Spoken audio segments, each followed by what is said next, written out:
2021년 4월 11일 부활절 제2주 주말씀교회 예배를 시작하겠습니다. 평화의 기도. 주님, 나를 평화의 도구로 삼아 주십시오. 미움이 있는 곳에 사랑을, 상처가 있는 곳에 용서를, 불화가 있는 곳에 일치를, 의심이 있는 곳에 믿음을, 오류가 있는 곳에 진리를, 절망이 있는 곳에 희망을, 슬픔이 있는 곳에 기쁨을, 어둠이 있는 곳에 광명을 심게 하소서. 오 거룩한 주님, 위로를 구하기보다는 위로하게 하시고, 이해를 구하기보다는 이해하게 하시고, 사랑을 구하기보다는 사랑하게 하소서. 우리는 줌으로써 얻고, 용서함으로써 용서받고, 죽음으로써 영생에 이르기 때문입니다. 아멘. 교동문 58번 시편 133편입니다. 보라, 형제가 연합하여 동거함이 어찌 그리 선하고 아름다운고. 머리에 있는 보배로운 기름이 수염 곧 아론의 수염에 흘러서 그의 옷깃까지 내림 같고, 헐몬의 이슬이 시온의 산들의 내림 같도다. 거기서 여호와께서 복을 명령하셨나니 곧 영생이로다. 아멘. 다 함께 찬송가 442장 찬송 부르도록 하겠습니다.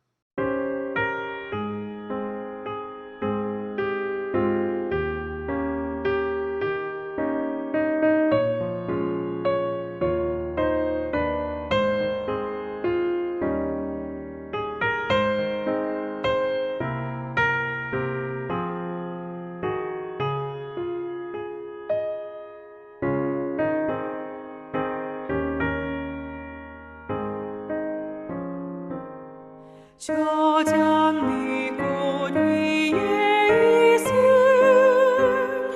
아직 맺혀 있는 그때에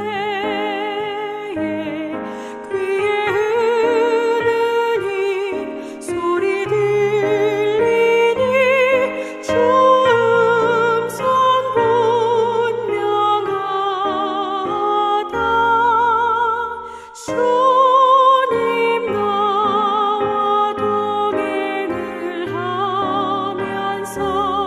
나를 짓고 삼으셨네. 우리 서로 받은 그 기쁨은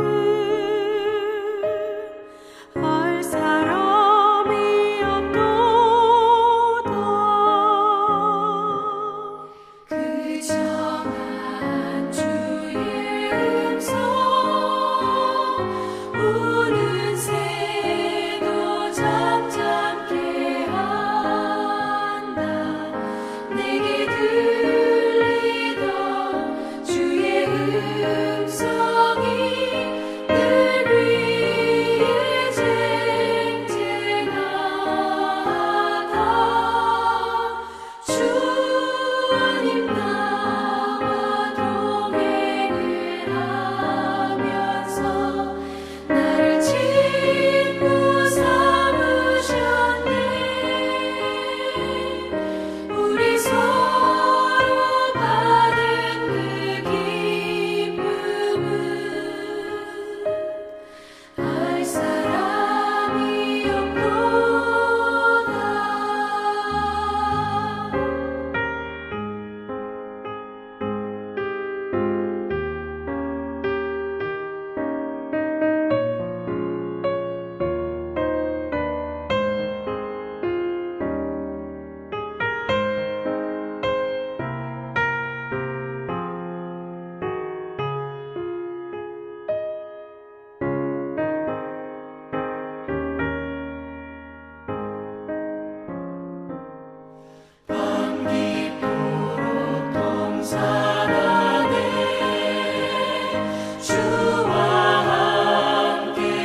기도합니다.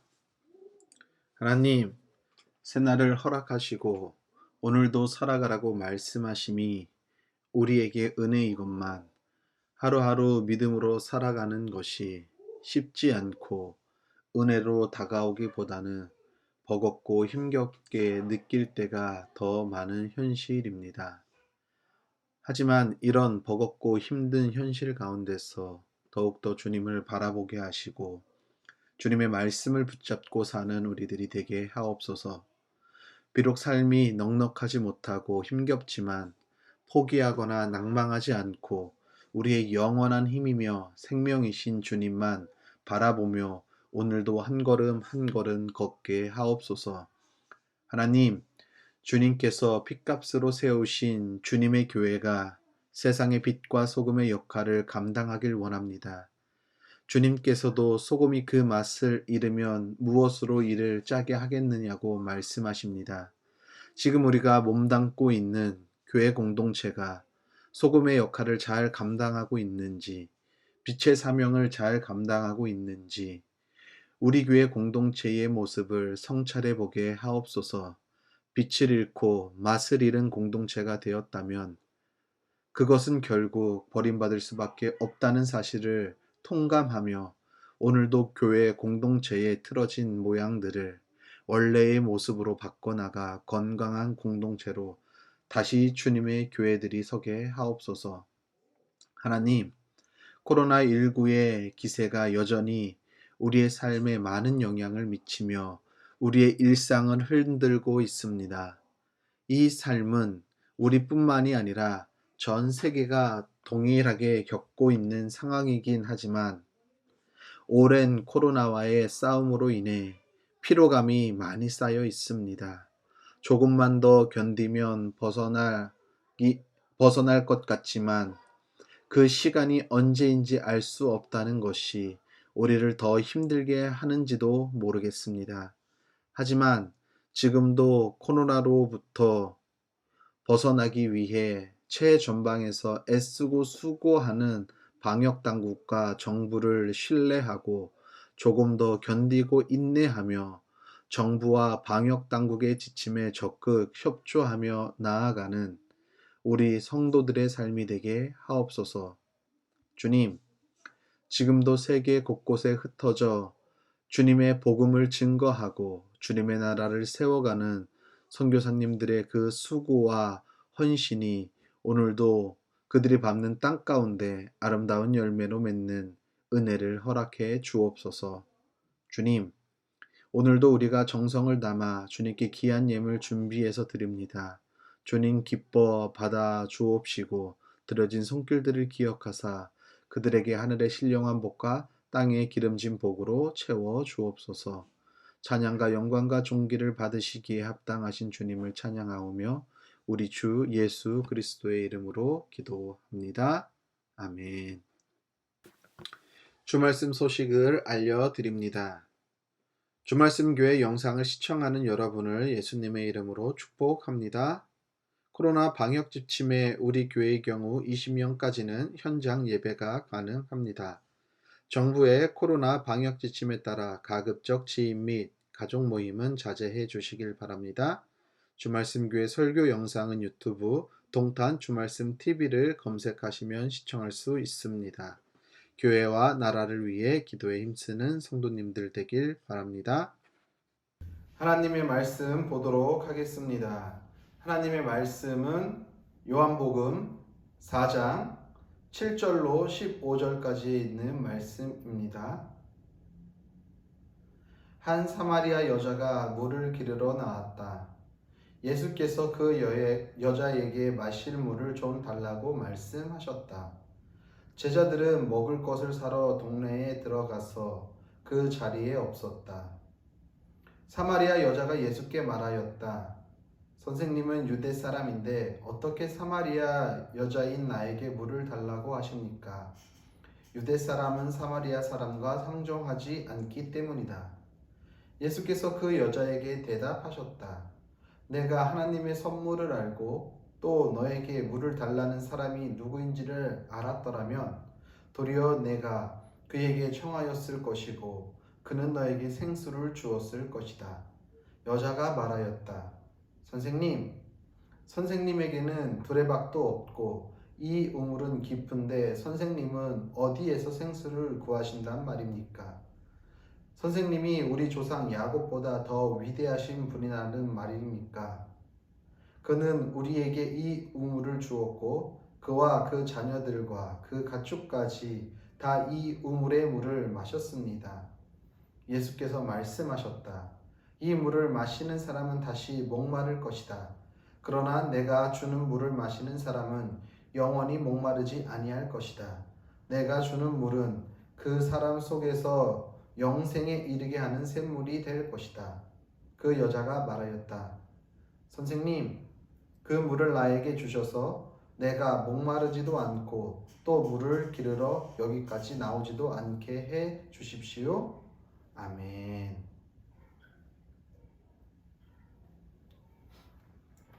하나님 우리 아버지와 주 예수 그리스도께서 내려주시는 은혜와 평화가 여러분에게 있길 빕니다. 몇 주 전에도 제가 설교 말씀 가운데 등장했던 미국의 심리학자 메슬로우라는 사람이 있습니다. 이 심리학자는요, 인간의 욕구 5단계를 제가 이야기했다라고 그때 이야기를 했습니다. 무슨 말이냐 하면은요, 모든 인간의 욕구는 아마도 잘 먹고 잘 살고 하는 데에 그 욕구가 점철된다라는 것이죠. 어느 누구도 잘 사는 것에 대해서 반대하는 사람은 없을 거예요. 우리가 열심히 일하는 이유도 조금 더 나은 삶을 살기 위해서 그렇게 열심히 일하는 것 아닐까요? 그런데 재밌는 것은요, 우리가 잘 산다라고 할 때 그냥 단순히 산다라는 말이 이게 동사잖아요. 산다? 그냥 산다라고 하는 말이 원래는 맞는데 거기에 잘이라는 부사를 붙여서 이야기한다라는 것이죠. 그냥 살아도 되는데 그냥 사는 것이 아니라 살 때 잘 산다. 왜 잘이라는 부사를 붙여서 사용할까요? 이 잘이라는 부사의 의미를 우리가 알고서 동사 앞에다 이 부사를 붙이는지 아니면은 모르고 사용하는지 우리는 그 분들이 어떻게 사용하는지 알 수 없지만 이 잘이라는 부사를 우리는 아주 친근하게 사용해요. 예를 들어 잘 먹다, 그쵸? 먹다라는 동사 앞에 잘이라는 부사를 붙여요. 오늘 제가 말하고자 하는 잘 산다에서도 잘이라는 부사를 붙입니다. 또 어떤 뜻이 있을까요? 잘 가다, 잘 오다, 뭐 이렇게 동사 앞에 잘이라는 부사를 붙여요. 이 잘이라는 부사의 뜻은 어떤 뜻이 있냐 하면은요, 옳고 바르다, 익숙하다, 적절하다, 훌륭하다와 같은 어떻게 보면 좀 좋은 의미의 부사로서 사용되고 있는 거예요.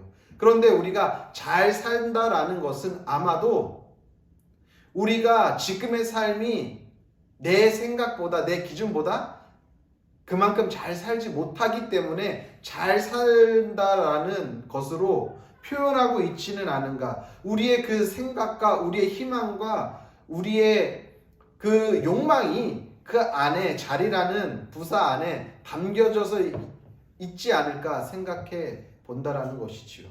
우리의 삶을 잘 살고 싶지만 우리는 여전히 우리의 삶이 내 생각만큼의 기대에 미치지 못하기 때문에 잘 사는 것에 대해서 우리가 그렇게 중요하게 생각하고 있는지도 모릅니다. 우리는 잘 산다고 말할 때 전제될 것이 있죠. 뭐냐 하면은요, 경제적인 문제가 어느 정도 해결되었을 때, 그리고 내가 어느 정도 문화적인 생활을 누리고 있을 때 우리는 잘 산다라고 생각할 수 있을 거예요. 그리고 사회적으로 그래도 누구와 견주었을 때에 사회적으로 크게 어려움이 없다라고 느꼈을 때, 그러니까 경제, 사회, 문화적으로 어느 정도 안정적인 위치에 있을 때에 우리는 잘 산다라고 이야기하는 거죠. 이것은 곧 아주 우리의 기본적인 욕구가 채워져야 할 때, 그럴 때 우리는 잘 산다라고 이야기합니다. 오늘 예수님이 한 여인을 만나요. 이 여인의 인생은, 이 여인은요, 정말 오늘 우리가 함께 읽은 말씀을 잘 보면은 이 여인은 참 잘 살고 싶었던 여인인 것으로 보입니다. 그런데 그 삶이 쉽지 않았던 것 같아요. 이 사마리아 여인의 인생이. 우리도 잘 살고 싶은데, 여러분 잘 살고 계십니까? 어느 분은 예, 저는 잘 살고 있어요 라고 하는 분도 있을지 모르겠지만 그렇지 못한 사람들도 많죠. 지금 코로나19라는 이 어려운 시기에 잘 산다라는 말이 어떻게 보면 사치의 단어일지도 모르겠다는 생각이 듭니다. 잘 산다라는 게 이렇게 어려운 것이었는가 라고 생각이 들 때가 있을지도 모르겠어요. 잘 산다라는 것은 말은 쉽지만 우리 삶에서 정말 잘 사는 것이 무엇인지 쉽지 않다라는 것이지요. 오늘 사마리아 여인, 이 수가성의 이 여인이 오늘 우리에게 좀 이야기하는 것 같아요. 우리의 모습인 것 같아요. 이 사마리아 여인도 정말 잘 살려고 많은 노력과 삶에 많은 힘을 들이고 참으로 열심히 노력했지만 뜻대로 잘 되지 않았어요. 오늘 우리가 함께 읽은 본문 말씀에는 없지만 더 밑으로 내려가서 16절 이하에 있는 말씀을 보게 되면 이 여인은 5번의 남자와 결혼 생활을 했었고 지금 6번째 남자와 삶을 살아가고 있는 거거든요. 왜 그랬을까요?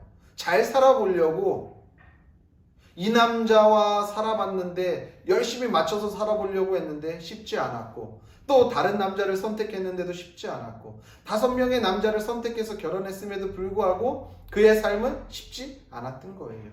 지금 6번째 남편과의 삶을 살아도 그 삶이 결코 넉넉하고 녹록지 않다라는 것이죠.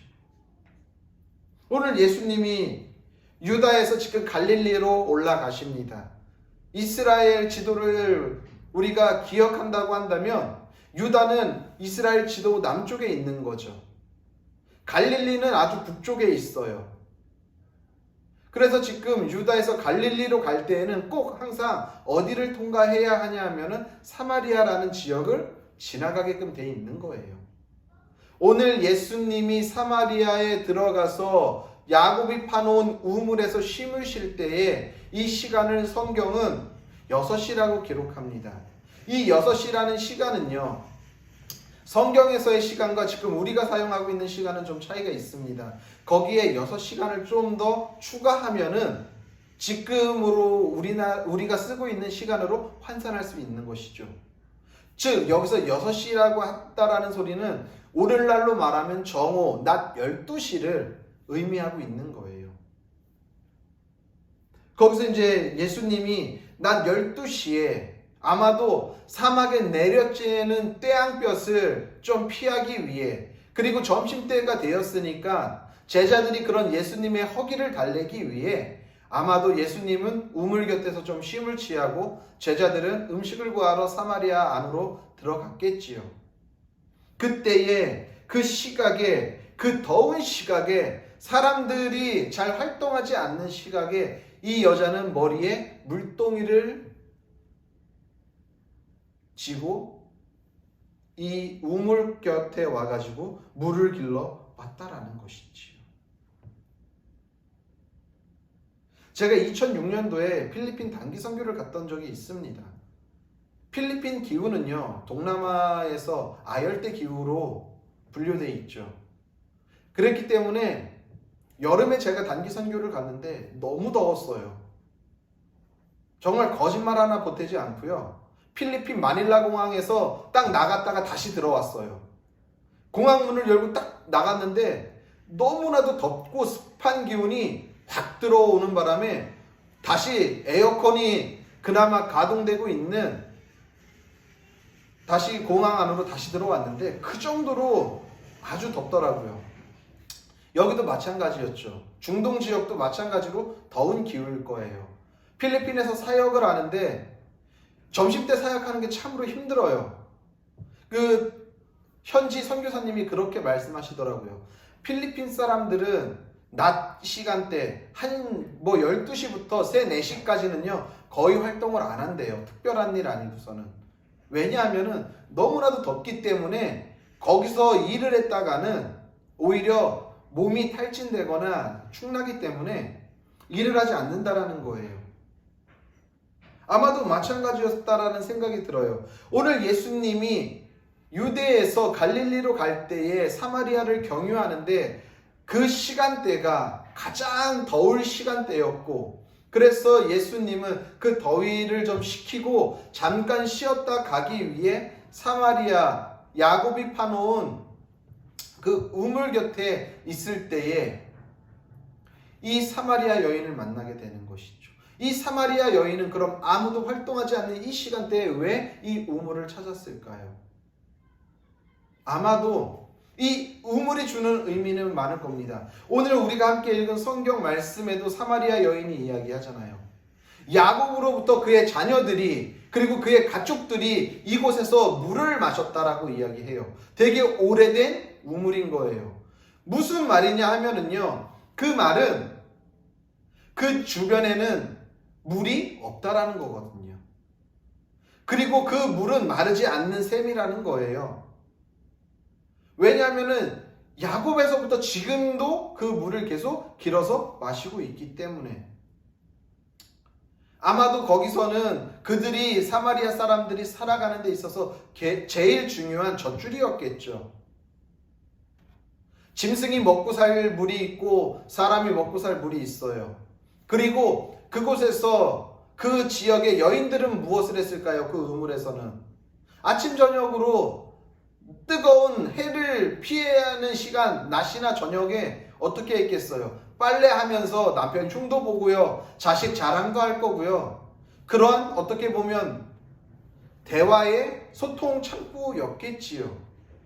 그런데 이 사마리아 여인은 그 시간대를 다 피해서 모든 사람의 시선과 눈을 피해서 그 시간대에 나왔다라는 것은 아마도 그 지역 공동체 안에서 이 사마리아 여인은 소위 우리가 말하는 왕따를 당하고 있었을 가능성이 크거나 아니면은 본인이 그들과 함께 그러한 자리에 있는 것이 불편한 위치에 있다라는 것이죠.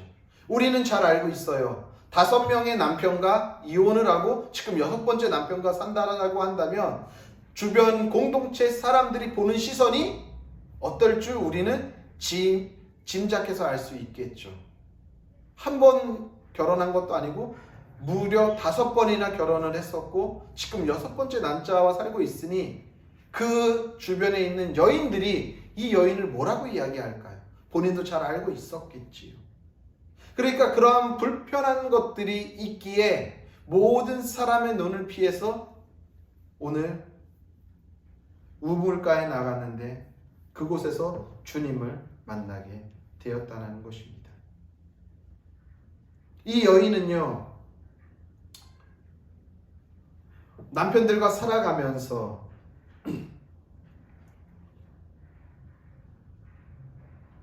뜻하지 않게 5번의 결혼을 하고 이혼하기를 반복했죠. 그리고 지금 사는 그 남편도 본인의 남편이 아니라고 예수님도 말씀하셨고 본인도 그것에 대해 인정하고 있죠.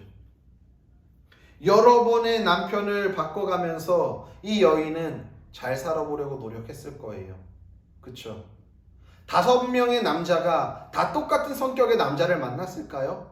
다 똑같은 직업의 남자와 살았을까요? 그렇지 않았을 거예요. 어떤 사람은 뭐 돈을 잘 버는 사람도 있었을 거고요. 어떤 사람은 사회적으로 유능한 사람이 있었을지도 모르겠어요. 어떤 사람은 외모적으로 되게 멋있는 사람이 있었을지도 모르겠고요. 그건 성경에서 기록하지 않지만 알 수는 없지만 어쨌거나 본인이 잘 살아보려고 남편들을 그렇게 바꿔가면서까지도 잘 살아보려고 애썼다라는 것을 말하고 있는 것이겠죠. 그렇게 노력했지만 현재도 지금의 남편과 어떻게든 살아가려고 노력하고 있지만 그 남편도 남편이 아니라고 본인은 느끼고 있고 예수님도 말하고 있는 거예요. 여전히 무언가가 부족함이 있는 거죠. 여전히 채워지지 않는 그 무언가, 그 공허함, 그 목마른 그 갈급함이 이 여인에게는 계속해서 있는 거예요. 이것을 어떻게 채워야 할지 모르는 거죠. 이러한 사마리아 여인의 이 모습이 오늘을 살아가고 있는 저와 여러분의 혹시 모습은 아닐까요? 우리가 열심히 잘 산다라고 이야기는 하는데, 그래서 잘 살아가고 있는 것 같지만 여전히 내 안에 무언가 부족함이, 갈급함이, 목마름이 혹시 자리 잡고 있진 않습니까? 이 사마리아 여인의 갈급함은요, 단순히요 이 육체적인 욕구를 충족해서 채워지는 문제가 아니었어요. 제가 앞에서도 말했지만 잘 사는 데의 기본적인 욕구가 뭐라고 했어요? 경제, 사회, 문화적으로 어느 정도 안정적일 때 우리는 잘 산다라고 이야기한다고 했잖아요. 그런데 그것이 다 채워진다고 해서 우리의 이러한 욕구들이, 갈급함이, 목마름이 다 해결될까요? 다 해소되냐는 거예요. 그렇지 않아요. 육체적인 이러한 문제들이 해결된다고 해서, 육체적인 욕구가 해결되고 기본적인 욕구가 해결된다고 해서 내 속에서 끓어오르고 있는 이 갈급함이 결코 해결되지 않는다라고요. 이 목마름이 해소되지 않는다라는 거예요. 왠 줄 아세요? 우리의 삶은요, 단순히 이 육체적인 욕구로만을 만족할 수 있는 그런 존재가 아니기 때문인 거예요. 짐승들은요, 짐승의 욕구는요, 육체적인 욕구를 만족시키면은요, 그것으로 충분해요. 저희 시골집에서 제 어머니와 동생이 목축업을 하고 있는데 제가 가끔 가서 일을 돕습니다. 이 소들이요, 사람만 보면은 막 울부짖어요. 왜냐하면은 요즘 사료값도 많이 오르고 풀값도 많이 올라가지고 이 짐승들에게 충분하게 음식을 공급해주지 못하는 거예요. 그러니까 사람만 보면은 소리를 질러서 울면은 먹는 것을 줄 줄 알고서 운단 말이에요. 그래서 사료를 주고 풀을 주면은요, 입이 조용해져요. 충족이 되는 거예요. 자기의 지금의 갈급함이. 짐승들은요, 이렇게 자신들의 육체적인 욕구만 충족되면은 그것으로 만족한다라는 거예요. 그런데 우리 인간들이 그러냐는 거예요. 그렇지 않다는 거죠. 왜? 하나님께서 우리 인간을 만들었을 때 하나님을 믿는 사람이나 믿지 않는 사람이나 어떻게 만들었냐 하면은요, 단순히 육적으로만 만든 것이 아니라, 이 육체만 만든 것이 아니라 거기에 하나님이 생기를 불어넣었다라고 말씀하시거든요. 무슨 말이냐 하면은요, 우리는 육적인 존재이긴 하지만 이 육 안에 하나님의 형상을 닮은 영을 담고 사는 거예요. 우린 영적인 존재거든요. 그렇기 때문에 이 영적인 갈급함이 충족되지 않으면은요, 우리는 늘 항상 목마를 수밖에 없는 거예요. 모르겠어요. 이 사마리아 여인의 상황이 정확히 어떤지는 알 수 없지만 이 사마리아 여인의 갈급함은, 목마름은 단순히 이 육적인 것의 갈급함이 아니라, 그렇게 남편들을 바꿔가면서도 여전히 채워지지 않는 영적인 갈급함이 이 여인에게 있었던 거예요. 이 여인은 이것을 해결하지 못하고 있으니까 계속해서 이 남자에게서 이것을 채워보려고 하고 저 남자에게서 저것을 채워보려고 하지만 여전히 채우지 못하는 것이죠. 왜? 문제는 육적인 데 있는 것이 아니라 어디에 있기 때문에? 영적인 갈급함 안에 있기 때문입니다. 그렇기 때문에 우리는요, 영적인 갈급함을 채우지 못하면은요, 늘 부족하게 느끼게 되고 목마르게 되며 잘 살고 싶어도 잘 살 수가 없는 거예요. 이 갈급함은요, 이 욕구는요, 육적인 것을 채운다고 해서 채워지지 않는다는 것입니다. 따라서 우리가 단순히 그냥 육적인 욕구만 충족한다고 해서 잘 살고 있다라고 볼 수 없다는 것이죠. 이 영적인 것을 채운다라는 것은 어떤 걸 의미하냐면요, 내 삶 가운데 그래도 의미 있는 것이 무엇인지를 발견하고 그 의미를 찾아서 살아갈 때에 이것에 만족감이 있는 거예요. 언젠가 아내가 그런 이야기를 했어요. 오산에서 목회할 때에 한 7, 8년 정도 지하교회에서 목회를 했지만 그곳에서 있을 때에는 감사했다라고 이야기해요. 왜냐하면은 그러한 삶 가운데 그곳에 의미를 발견했기 때문이라고 이야기를 했어요. 우리 인간에게 있어서 제일 큰 거는 물론 육체적으로 풍족하고 잘 사는 것도 중요하지만 그걸로서 우리의 욕구가 채워지는 것이 아니라 내 삶 가운데 내 내면 안에 어떤 의미를 부여하고 그 의미에 부합한 삶을 살아갈 때에 우리 안의 갈급함이 해결되는 것이고요. 목마름이 해결된다라는 거예요. 세상에서 가장 나쁜 사람이 누군 줄 아십니까? 세상에서 가장 나쁜 나라, 세상에서 가장 나쁜 사람이 누구냐 하면은요, 우리 각자의 안에 있는 의미를 없애버려서 무의미하게 만드는 것이 가장 나쁜 사람이고 가장 나쁜 나라고 가장 나쁜 정치가들인 거예요. 사회주의 국가라고 하고 공산주의 국가라고 우리가 그 나라가 나쁘다고 이야기하는 건 뭐냐면요, 그 사람들 가운데 있는 그 삶의 의미를 빼앗아 가기 때문인 거거든요. 그래서 그 삶의 의미를 무가치한, 무의미하게 만들어 버리는 거예요. 지금 내가 하고 있는 일이 무의미하다라고 하면은 이보다 더 괴로운 게 어디 있겠어요. 제가 목회를 하는데 이 목회하는 현장이 지금 이 코로나 때문에 많이 힘든데, 교회뿐만이 아니라 모두가 힘들죠. 이렇게 힘든데 이것을 무의미하다라고 느끼고서 목회를 하면은 그만큼 괴로운 목회자가 어디 있겠냐라는 거예요. 우리가 직장 생활을 할 때 솔직히 말해서 우리가 직장을 옮기는 많은 이유 중에 하나가, 이직을 하고 퇴사를 하는 이유 중에 하나가 무엇입니까? 단순히 급여가 적은 것 때문에 그럴까요? 아니에요. 저는 그렇게 생각하지 않아요. 아마 우리가 직장을 옮기고 퇴사를 하는 이유 중에 큰 이유 중에 하나가 뭐냐면은 내가 여기서 지금 이러고 무엇하고 있는 것인가, 여기서 내가 하는 일의 의미를 발견하지 못하고 있기 때문인 것이죠. 동기부여가 안 되는 거예요. 비록 내가 힘들어도, 이 일이 힘들고 고단해도 이곳에 참된 의미가 있다고 한다면, 그곳에 동기가 있다라고 한다면 우리는 그 힘든 일도 버텨가면서 해낼 수 있다는 것이죠. 목회도 마찬가지고요. 학생도 마찬가지인 거예요. 내가 이 공부를 해서 무엇하지? 아무런 의미가 없다라고 생각하면은 그 공부하는 그 시간은 괴로운 것이죠. 주부도 마찬가지예요. 가정주부도. 직장인들, 자영업자들도 마찬가지죠. 내가 이렇게 일하는데 아무런 의미가 없다라고 하면은 괴로운 거예요. 그냥 힘든 노동에 불과한 거예요.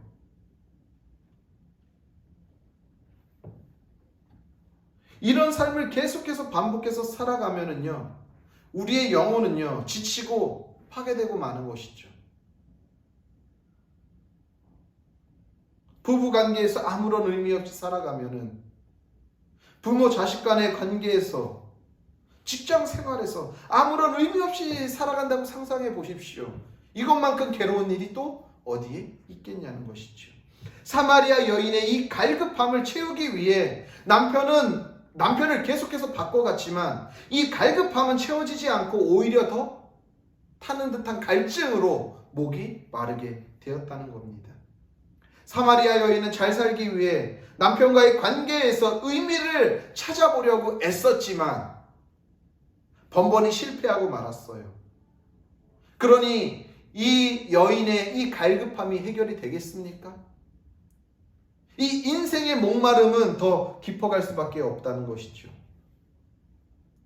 솔직히 저와 여러분 한번 생각해 보십시오. 우리는요, 이 겉을, 외면을 되게 많이 신경 쓰고서 치장을 합니다. 그렇죠. 그런데 우리가 이 겉을, 외면을 신경 써서 치장하는 만큼 여러분, 우리 안에 내면을 그렇게 신경 써서 치장하십니까? 솔직히 가슴에 손을 얹고 생각해 보십시오. 내 속의 모습을 우리는 가꾸지 않는다는 거예요. 그렇다고 해서 외면을 가꾸는 게 중요하지 않다라는 게 아니에요. 그것도 중요하지만 그것보다 더 중요한 건 뭐냐면은 내 속을 가꾸는 것이, 내 내면을 무엇으로 채우고 내 내면이 무엇을 진행하고 있는지가 더 중요하다라는 겁니다. 우리 사람들은요, 잘 산다고, 우리가 소위 말하는 잘 산다고 말하는 사람들을 보면은 부러워해요. 여기서 잘 산다라는 것은 무엇일까요? 경제적으로 넉넉하게 사는 사람들을 보면은 부러워한다는 거예요. 그런데요, 그 부러워하는 대상이 누구인지 우리는 잘 봐야 해요. 제가 방금 말한 것과 같이 가령 경제적으로 잘 사는 사람을 부러워한다면은요, 우리는 항상 불행해요. 왠 줄 아세요? 우리의 경제력이 그 사람의 경제력을 따라갈 수 없기 때문인 거예요.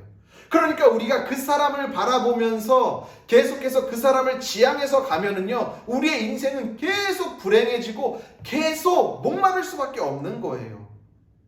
왜? 우리가 아무리 쫓아가도 그 사람의 경제력을 쫓아갈 수 없으니까. 따라서 내 삶을 어떻게 의미를 부여하고 사는지가 매우 중요하다라는 것입니다. 우리의 롤모델이요, 나보다 경제적이고 우월한 사람을 나의 롤모델로 삼는다고 한다면 우리는 그걸로 인해서 행복해질 수가 없어요. 잘 살 수가 없어요. 불행해질 수밖에 없는 거예요. 그런데요, 우리의 롤모델을 주님으로 삼는다고 한다면 말은 달라진다는 것이죠. 지금 이 앞에도 기타가 있는데 기타를 치는 사람들은 알 거예요. 기타를 치기 전에 제일 먼저 무엇을 하죠? 튜닝, 조율을 합니다. 왜죠? 조율이 안 돼 있는 기타는요, 그걸 아무리 바른 코드를 잡고 친다 해도 정확한 음을 낼 수가 없기 때문인 거예요. 튜닝할 때 그냥 막무가내로 하는 것이 아니라 각 현마다 1번부터 6번까지 줄마다 기본 음이 있어요. 미라, 레, 솔, 시미라는 기본 음이 있는 거예요. 그래서 미라는 기본 음에서 다른 음들을 맞춰가는 거예요.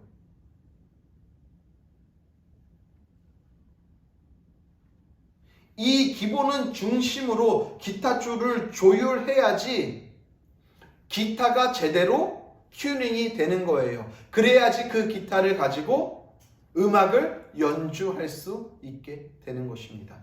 우리도 마찬가지예요. 우리의 인생도 마찬가지예요. 우리의 기본음이 누구예요? 바로 주님이신 거예요. 예수 그리스도예요. 그분의 삶에 우리를 조율해야 하는 거예요. 기본을 예수님으로 놓고 그분의 삶에 우리의 삶을 조율해야 하는데 우리는 어떻게 하는 줄 아세요? 우리의 욕구와 우리의 욕심과 우리의 바램을 놓고 예수님이 여기에 조율하기를 우리는 원하고 산다고요. 그러니까 늘 항상 우리는 갈급할 수밖에 없는 거예요. 인생을 잘 살기 위해서는요, 내 내면의 기준음을 예수 그리스도로 맞춰야 하는 거예요. 그래야지 갈급함이 없는 거예요. 그래야지 이 갈급함이 해결되는 거예요. 그래야지 잘 살아갈 수 있는 거예요. 삶은 여전히 힘들고 어려워요. 각자 처한 삶의 고통과 힘듦의 강도는 다르겠지만 인생을 잘 살아가려고 애쓰는 것은 우리 모두가 동일해요. 우리가 이 인생을 잘 살아가려고 살아가다 보면은요, 때로는요, 원하지 않지만 어려운 일을 겪을 때가 있어요. 그리고 후회할 일도 생겨요. 그것이 인생이잖아요. 그럴 때마다 우리는 어떻게 해요? 스스로를 자책해요. 그리고 그러한 모습에 주저앉아요. 무기력하게. 그럴 때가 있지요. 그런데요, 잘 사는 사람은요, 인생을 잘 꾸려가는 사람은요, 인생은 실수할 수 있지만 그래도 그 자리에서 어떻게 하냐면요, 그래, 이 문제, 이 상황, 이 환경보다 내 안에서 내 인생을 조율하시는 그분의 능력이 더 크시지, 이것을 아는 사람이 인생을 잘 살아가는 거예요. 오늘 사마리아 여인은요, 인생을 잘 살아가 보려고 애쓰고 여러 번의 결혼과 이혼을 반복하면서 살았지만 결국 그의 삶의 갈급함을 채우기보다는 오히려 더 갈급한 상황에 이르렀어요. 그의 삶이 잘 살기보다는 그의 삶이 점점 더 어려워지고 꼬여졌어요. 그런데 그때 바로 누구를 만나요? 영원한 생수이신 예수 그리스도와 만나게 되는 거예요. 우리가 4장에 있는 말씀을 다 읽지 않았지만 그 뒤의 내용을 보면 이 여인의 삶은 완전히 바뀌어버립니다. 예수 그리스도로 인해서 그의 삶이 바뀌어버려요. 사마리아 성에 들어가서 예수에 대해서 증거를 하면서 그 예수를 만날 수 있도록 많은 사람들을 예수 앞으로 인도해 가요. 우리가 이 여인의 결말을 알 수는 없지만 분명히 이 여인은 예수를 만나기 전과 이후의 삶이 완전히 바뀌었을 거예요. 예수에 만나기 전의 삶은 잘 살아보려고 애쓰고 있었지만 여전히 그의 삶에 궁핍함과 갈급함과 목마름이 있었다라고 한다면 예수 그리스도를 만남으로 인해 그분으로 인해 그분이 주는 영원한 물을 마심으로 인해 그의 갈급함과 목마름이 이제는 해결되어지고 그분으로 인해 그 인생이 때로는 꼬이고 힘들어도 거기서 낭망하고 포기하는 것이 아니라 그분으로 인해 충만하여서 늘 항상 기쁜 삶을, 잘 사는 삶을 살아갔을 거예요. 오늘 예수님이 말씀해요. 목이 마르냐? 여전히 채워지지 않니? 영원한 생수인 오늘 나 예수 그리스도와 함께 연합하자라고 말씀하고 계시다라는 것입니다. 오늘 그분을 만남으로 인해 그분을 내 내면 안으로, 내 삶 안으로, 내 영적 안으로 영접함으로 인해 우리의 인생이 잘 살 수 있다라는 사실을 기억하시길 바랍니다. 사랑하는 성도님들, 유대인들이 기도 중에 많이 사용하는 단어가 있는데 후사라는 히브리어가 있습니다. 이 후사라는 것이 어떤 뜻이냐면요, 우리도 한 성도님께서 이렇게 귀한 교회에 달 항아리를 헌물해 주셨는데 이렇게 도예가들이, 도공들이 가마에다가 그릇들을, 이런 도자기들을 굽다 보면은요, 이 때로는 그 모양이 본인이 원하는 모양으로 안 나올 때가 있습니다.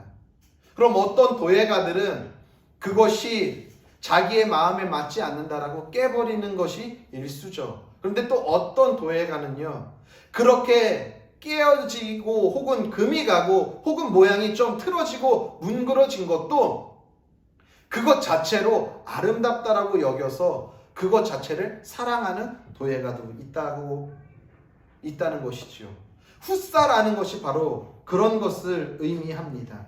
비록 내 모습이 조금 부족하고 실수하고 넘어지고 때로는 무기력해도 그 모습 그대로를 받아들이는 것이 유대인들이 기도할 때 많이 사용하는 후사라는 단어에서 나온다라는 거예요. 그 말은 무엇일까요? 하나님 앞에 기도할 때, 하나님, 저는 이렇게 부족한 자입니다. 이렇게 연약한 자입니다. 이런 모습을 그런데 주님 받아주십시오 라고 계속 이야기하는 것이죠. 우리의 이 부족함, 이 연약함에 무기력하게 무너져서 낭망하고 포기해 있는 것이 아니라 이 부족함을 가지고 하나님 앞에 나아가서 이것을 내려놓고 고백할 수 있는 사람이 정말 인생을 잘 사는 사람이라는 것이지요. 오늘 사마리아 여인은요, 비록 계속 넘어졌어요. 그의 모든 삶을 그럼에도 불구하고 계속 넘어졌던 삶 가운데 포기하지 않고 그의 모든 삶을 하나님 앞으로, 예수님 앞으로 가져 나아갑니다. 그 결과 이 여인의 삶의 갈급함은 해결되었다라는 것이죠. 우리도 이와 같다라는 것입니다. 여러분, 인생을 잘 살기 원하십니까? 잘 사는 것은 다른 것이 아닙니다. 오늘도 나의 삶을, 이 내면에서 채워지지 않는 갈급함을 예수 그리스도의 생명의 말씀으로 가득 채우시길 바랍니다. 그 주님을 붙잡고 나아가시길 바랍니다. 실패하고 넘어질 수 있어요. 그런데 그 넘어진 자리에서 다시 털고 일어서면은 실패한 것이 아니지요. 다시 나아가는 거예요. 문제보다도 크신 우리 하나님을 바라보고 그분이 나와 함께 하심을 믿고 고백하면서 오늘도 그분과 함께 그분 앞에 나의 이러한 연약함까지도 내려놓을 때에 우리의 인생은 잘 살 수 있게 된다라는 사실을 기억하시길 바랍니다. 부디 우리 모두는 오늘도 우리들의 인생을, 우리들의 삶을 예수 그리스도로 조율하고 그리고 우리의 모든 것들을 주님 앞에 내려놓고 맡기고 나아가는 우리 성도님들의 삶이 되시기를 예수님의 이름으로 간절히 축복합니다. 기도합니다. 주님, 여전히 우리의 삶이, 우리의 인생이 잘 살기 원하는데 여전히 내 세상에 욕심적인 것이 더 많아. 그래서 채우고 채워도 목마름이 있어. 여전히 지금도 타는 듯한 이 갈증 안에 살고 있는 것을 봅니다. 이것이 내 내면 안에 있는 갈급함을 해결하지 못했음을 오늘 다시 한번 봅니다. 이 내면 안의 갈급함을 오늘도 예수 그리스도의 말씀으로 가득 채워 이 갈급함을 해결할 수 있도록 주님께서 인도하여 주옵소서. 이제는 우리를 위하여서 십자가에 달려 죽으신 예수 그리스도의 은혜와 그의 아들을 아낌없이 십자가에 내어주신 하나님 아버지의 무한하신 사랑과 성령의 교통하심과 위로하심과 역사하심이 오늘도 타는 듯한 이 갈급함을 예수 그리스도로 인해 채우기로 결단한 성도들 머리 위에와 그들의 가정과 섬기는 교회와 나라와 민족과 더 나아가 세계 열방 가운데에 이제로부터 영원히 함께 계시기를 간절히 축원하옵나이다. 아멘.